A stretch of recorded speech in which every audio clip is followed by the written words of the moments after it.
Greetings. Greetings and salutations.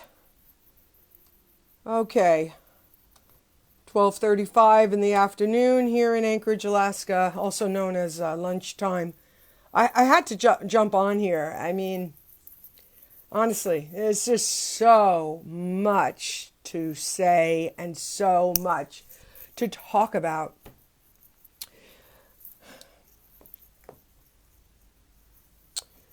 Many of you have heard me talk about the new design for living, and many of you have commented on it, wherever it is you hear me talking about it. But I'm looking at what's happening in Los Angeles, and I realized today that that is the new design for living in action.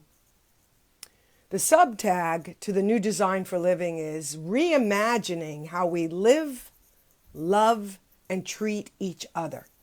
However, in the new design model, we don't need natural disasters and catastrophic events to activate what is naturally at the center of each of our own beingness, which is a sense of unity, interconnectedness, love, compassion, and kindness, right? And so we look at what's going on there and the beauty of the response to the enormous displacement of tens of thousands of people.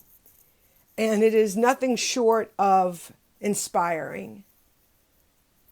It's something that is really affecting me because I'm always looking for places where the new design for living is active besides my own life. And I realized today, as I was coming home from the water store, able to purchase filtered water and thinking about the thousands of cases of bottled water that are being donated and, through GoFundMe's purchases and just the massive ability for the people to organize themselves and to step into their own power and execute the level of relief and response that we are seeing right now unfold before our very eyes. That is the new design for living. That's it. Because the new design for living is anchored out of oneness. It's anchored out of unity.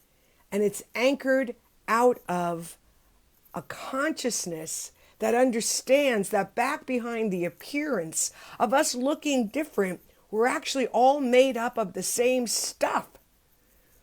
And in these moments, there's an instantaneous connection with what has always been there.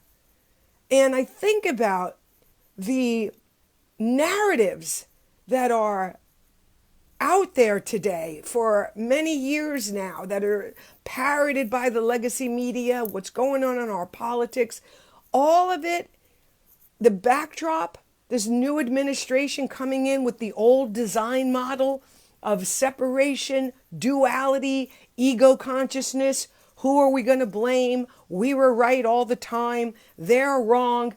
That up against the backdrop of what's happening in Los Angeles right now, it's going to be very interesting to see how that goes. Because unless you're in a trance or unconscious, or you simply are not in alignment with this kind of thinking, you're not seeing this, and that's fine. Maybe the people who are in that consciousness are just going to stay in that consciousness, which I believe is true, though there is an opportunity for everybody to awaken right now. And what's happening in LA is an agitator to awakening to the truth, which is that we are the same. Back behind the skin, we're made up of the same stuff. And this creator with its infinite organizing power has the capacity to be the one thing behind the many, and has such an imagination and has created all these laws of creation that it can use to express itself for the sheer enjoyment of diversity, has created a human race that is filled with diversity. And yet, back behind that appearance of seeming separation and differences, what do we find? We find people simply seeking to make a difference. It is going to be very interesting. It really is. I mean, I love Esther Hicks. Maybe you've heard of her, maybe you haven't. She channels Abraham, and in the mix of that information, it's always about the gift of contrast. I've been talking about this for a long time as well, that sometimes we need to be in an experience that is nothing like what we want in order to have a reference point of that to decide what it is we do want. And in the new design for living, you're not stuck. You can change your mind and change your thinking and change your perspective and change your attitude at any given moment, because new information is coming through at such a rapid pace that we give ourselves permission to change our minds. That's actually a skill set in the new design for living. The ability to change your mind. Yeah, I was that person before the fires, but now I'm seeing something that's so radically affecting me that I'm changing my perspective. I'm changing my thinking. I'm changing my beliefs. I'm changing the principles upon which I build my life. And that is a beautiful thing. That's what this moment allows for us. So it will be interesting to see what happens when the continuous, old, decaying, patriarchal, egocentric administration looks like up against the backdrop or in comparison to this experience that we are seeing in Los Angeles. When the old narrative, which is active right now, people who are blaming, we're going to withhold money until this or that, right? Conditional giving, old design model. In the new design model, unconditional giving. Doesn't mean it doesn't happen with agreements or practicality or whatever, but it's certainly unconditional and it's certainly standardized. It is the response everywhere as a starting point, and then by degree of calamity, we go from there. But even listening for a tiny bit of these snippets of responses from people in the old design model, it is an immediate turnoff. It's like, wow, these people are definitely on their own train, definitely going down a different track. The new design for living invites you to get on a different train and go around once with us and see if it's something you can vibe with. See if it's something that matches an aspect of what's been changing inside of you, but you don't know where to go with it or who else might be changing, right? Like, there's just so much. There's so much. So I wanted to come back on and give you another opportunity to use what is happening around us as an opportunity to have contrast in your life and decide, is that the way I want to be anymore? Do I want to be a new version of myself? Do I want to think differently about people whose skin color is different from mine? I mean, we're told to hate the very people that are coming over and joining these firefighters. We don't see that division anymore. Why? Because the heart is engaged. The eyes of the heart tell us that's the way it's supposed to look like. That's the way we want it to look like. That's the humanity. Yesterday I saw this unbelievably powerful video from a journalist in Gaza who was calling out his colleagues in journalism. Tears in my eyes and down my cheeks, listening to the clear thinking commentary that this Palestinian journalist, who was surrounded by other Palestinian journalists, was saying to their colleagues across the world. Where are you? What has happened? Why aren't you standing with us?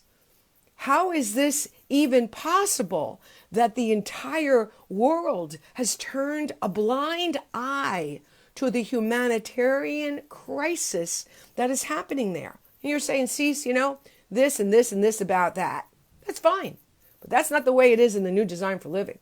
And I know there's humanitarian crisis happening everywhere. But everybody responds to whatever it is they're responding to. For me, Gaza is like my Vietnam. I was a little too young, though it was in my household. And I certainly was picking up on the energy. But this situation there and what's happening now in Los Angeles and the magnitude of loss, devastation is a game changer right now in this country. It's not like, oh, that's not happening to me, so I don't have to, think about it. You can. That's a choice. Let me actually change that. I'm not judging that. But for me, because of the work I'm doing in the world, what's happening over there is giving me so much information that all I can do is come here and share it with you. Maybe you agree, maybe you don't. Maybe you're somewhere in between. That's fine. That's absolutely fine.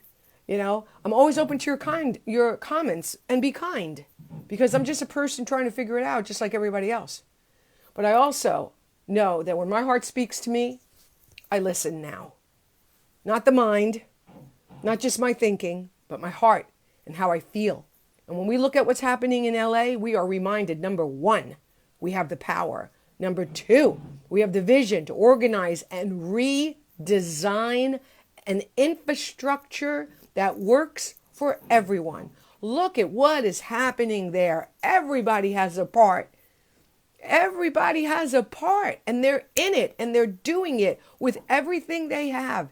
It is absolutely remarkable. But again, in the new design for living, we don't need a catastrophic event to live that way. That is the opportunity that is before us, to come together as people on our own and start talking and discussing, using all of these instances that are happening locally, nationally, and globally as a reference point to how do we want to rebuild, not just a town, a city, but the entire infrastructure of humanity.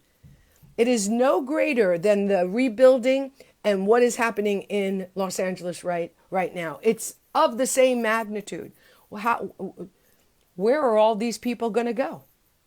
It's not a handful of houses. It's complete towns, complete communities, cities gone. The church, the bank, the gas station, the restaurants, the grocery stores gone. Where are all these people going to go?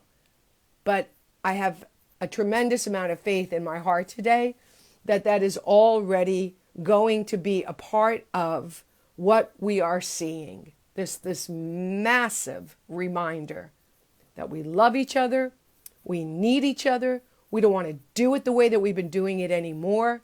And if you want to stay with what has been, no judgment, I still love you, all the best.